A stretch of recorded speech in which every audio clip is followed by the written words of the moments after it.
So in final step, now what we'll do, we will put our load resistance which we remove in our first step again in the final circuit. So this is our final circuit 2A 4.5, and we put our load resistance again here, that was 1.5 ohm, and we will find the IL and VL. IL is the total current and VL is the total voltage.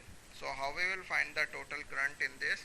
IN with the formula IN into RN divided by RN plus RL.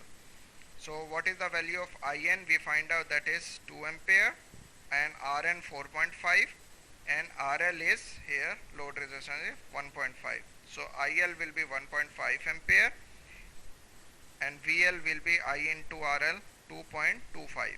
So let's tally once more time what we did in our steps. So what is the first step? In first step, whenever you get any circuit, you will be having a load resistance there. So your first step will be to remove the load resistance and make it a short circuit. Now in the second step, you have to find the total resistance RT, total current IT, and current through the short circuit with these formulas. So you should know all these formulas: current divider rule formula, RT and IT. After that, in the third step, now we will short circuit our voltage source. So here there was a voltage source and we short circuit the voltage source. In the fourth step, we will find the RN, that is Norton resistance, and the formula for the Norton resistance is, from this we will find the total Norton resistance, 3 ohm plus 6 in parallel to 2.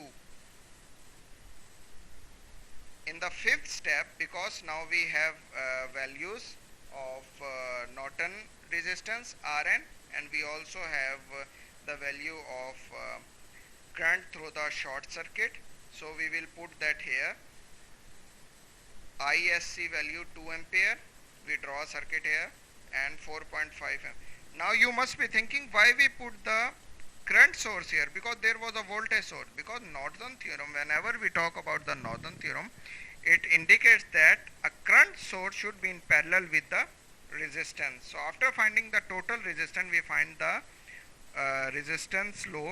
Norton resistance, and we find the current through the short circuit, and instead of voltage source we here indicate the current source, and the value is the ISC value, the current through the short circuit. So this was our fifth step. Now in the sixth step, in the final step, we will add our load resistance which we removed from the first step, that is 1.5, and we will finally find the IL and VL. What is IL? IL is the load current, and VL is the load voltage. So what is the formulas for this? IL formula is this, and VL formula is simple, IL into RL. So these are the 6 steps which we have to follow if we are solving any linear circuit with respect to Norton theorem. So this was our today's lecture. Thank you.